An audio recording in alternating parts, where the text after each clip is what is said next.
ఏమమ్మా కూజా రోజా, ఎక్కడున్నావు? రా బయటికి రా, చూపించు నీ మొహాన్ని జనానికి.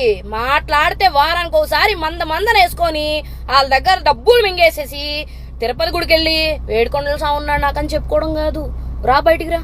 ఇప్పుడు నీ గుండె జగన్ జగన్ అని కొట్టుకుంటుందా, లేకపోతే బాబు గారు క్షమించండి అని కొట్టుకుంటుందా? రా బయటికి. ఇంక పోతే అమ్మా మహిళా కమిషన్ వాసిరెడ్డి పద్మ, నువ్వు ఎక్కడున్నావమ్మా?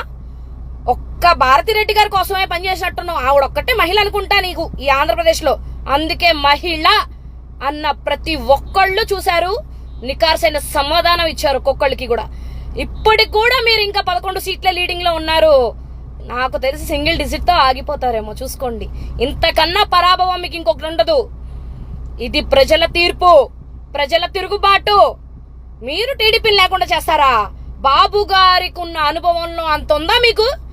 బాబు గారు మీకు రాజకీయ భిక్ష వేస్తే మీరందరు రాజకీయాల్లోకి వచ్చారు. మీరా ఆయన గురించి మాట్లాడేది? రండి ఇప్పుడు చూసుకుందాం బయటికి. ఆడోళ్ళని కూడా చూడకుండా ఆడోళ్ళని లంజా అనుకుంటా ఇష్టం వచ్చినట్టు పోస్టులు పెడతారా? మీరు ఇష్టం వచ్చినట్టు మాట్లాడతారా? భువనేశ్వరి గారిని అసెంబ్లీ సాక్షిగా మీరు అవమానిస్తారా? చెప్పారు మా బాబు గారు ఆ రోజు, సీఎం అయినాకనే ఆయన అసెంబ్లీలో అడుగు పెడతాను అని. వస్తున్నాడు చూసుకోండి. మీ జగనన్న కూడా చెప్పుకో, సిగ్గుతో అసెంబ్లీలో అడుగు పెట్టొద్దని చెప్పుకో. అమ్మ రోజా, ఇంకొక విత్తనం ఏడో ఉండాలి. చిత్రకారిని ఆ ఆర్టిస్టు ఎక్కడుందో కనపడట్లేదు కానీ రజని, చిలకలూరుపేట రజని పాపం గుంటూరుకు వచ్చేసి ఇంకేముంది నేనే గెలుస్తాను అనుకుంటా పాపం రాజకీయాలు చేశారు. ఆ విత్తనం ఏడుంది? ఆ మొక్క ఎక్కడికో పంపించినట్టున్నారు మీరందరూ కలిసి. పాపం ఆ మొక్క చచ్చిపోయిందో బతుకుందో చూసుకోండి అమ్మా. ఇంకా ఉంటది, తట్టుకోండి.